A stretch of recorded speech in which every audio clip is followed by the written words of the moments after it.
मंगल का जो गोचर हो रहा है, जो मंगल बदल रहा है, तो क्या लोगों को ट्रैवल करना चाहिए, रुकना चाहिए? क्या कोई आपने जैसे प्राकृतिक आपदाओं की बात की, तो क्या कोई हवाई दुर्घटना भी हो सकती है या ट्रेन से कोई जा रहे हैं या हवाई मतलब अगर कहीं जाना चाह रहे हैं, ट्रैवल करना चाह रहे हैं, तो 45 दिन उन्हें देखिए रहना चाहिए या देखो रुकना देखो चाहिए? इसमें क्या है अदिति कि थोड़ा-सा फ्रैंकली बताऊँ कि मंगल अपने घर में है, हुँ, तो बहुत नुकसान नहीं करता। अपने राशि पर कोई भी ग्रह हो, तो नुकसान नहीं करता। लेकिन चूँकि पापग्रह है, अग्नि तत्व है, अग्नि तत्व, तो अग्नि तत्व में दुर्घटनाएँ तो होंगी। हुँ, तो अब उसमें उनकी कुंडली में क्या स्थिति है? अगर उनकी कुंडली में मार्केश चल रहा है, उनकी कुंडली में समय ठीक नहीं चल रहा है, छठे, 8वें, 12वें का टाइम चल रहा है, तो 45 दिन तक कोई बहुत बड़ा रिस्क न लें, कोई जोखिम भरा कार्य न करें। और उनको लगता है कि यात्रा करें तो यात्रा केयरफुली करें। अगर समय ठीक हो तो करें, अगर समय ठीक ना हो तो नहीं करना चाहिए। तो वो पता चलेगा कि उनकी कुंडली में ज़्यादा जिनको नुकसान होगा, जिनकी कुंडली में मार्केश चल रहा हो, छठे, 8वें, 12वें का चल रहा हो या मार्केश की दशा चल, उनके लिए दिक्कत है। बकिया जिनकी कुंडली में मंगल अच्छे हैं, उनके लिए कोई दिक्कत नहीं है। तो हुँ, इसमें पैनिक होने की ज़रूरत नहीं है। अगर बहुत ये मंगल तो अपने घर का है, 45 दिन रहेगा। तो जो मेष राशि वाले जातक हैं या जो मंगल से प्रभावित व्यक्ति, उनके लिए तो 45 दिन बहुत ही जोरदार है। उनके लिए तो अच्छा है। बल्ले-बल्ले। हाँ, बल्ले-बल्ले। लेकिन चूँकि ये देश काल परिस्थिति में देखा जाए तो जब भी पापग्रह इस समय आता है, चूँकि एक्चुअली ये जो रौद्र संवत है, रौद्र संवत के नाते दिक्कतें आ रही है। हर ये तो हर वर्ष चेंज होते हैं। हुँ, मंगल हर साल में 45 दिन में तो चेंज होता ही है। तो देखा जाए तो हर साल चेंज होता है, हर महीने चेंज होता है 45 दिन में, तो वो स्थिति नहीं आती। लेकिन ये सारी घटना, दुर्घटना जो हो रही है, रौद्र संवत के नाते युद्ध की स्थिति बनी हुई है। आप देखिए कहाँ हर साल युद्ध होता है, नहीं होता। हुँ, तो ये रौद्र संपत्ति के नाते जब से आया जनवरी से उठा के अब देखिए तभी तक चल रहा है और ये पूरा वर्ष युद्ध में ही बीतेगा।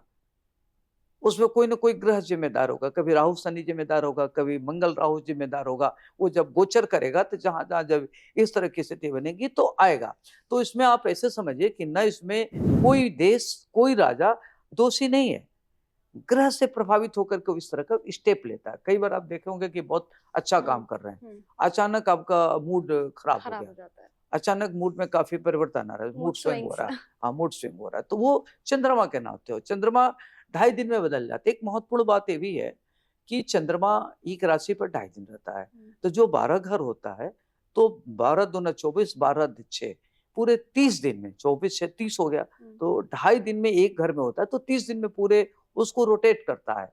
तो चाहे कुंडली बहुत शानदार हो, चाहे खराब हो, चाहे किसी की ग्रह बहुत अच्छा चल रहा हो, लेकिन जब वो चंद्रमा राहु के साथ आएगा, चंद्रमा केतु के साथ आएगा, मूड खराब नीच होता है। का होगा, तो दिक्कत पैदा करेगा। तो 8 दिन हर आदमी के महीने में खराब होता है। तो 8 दिन पर अगर आदमी केयरफुल हो जाए, तो उसका समय अच्छा चलेगा। जी। केयरफुलनेस की अगर आपने बात की है, तो इस दौरान लोगों को क्या सावधानी बरतनी चाहिए और क्या कुछ उपाय हैं खास जो कि करने देखो, चाहिए? इसमें लोगों को ये चाहिए कि एक तो इमोशंस में आके कोई कार्य नहीं करना हुँ, चाहिए। इनर सेंस की बात माननी चाहिए। अगर खुद आप निर्णय नहीं ले पाते हैं, तो अपने मेंटर जो गुरु हैं, माँ हैं, बड़े भाई हैं, से राय लेके करना चाहिए।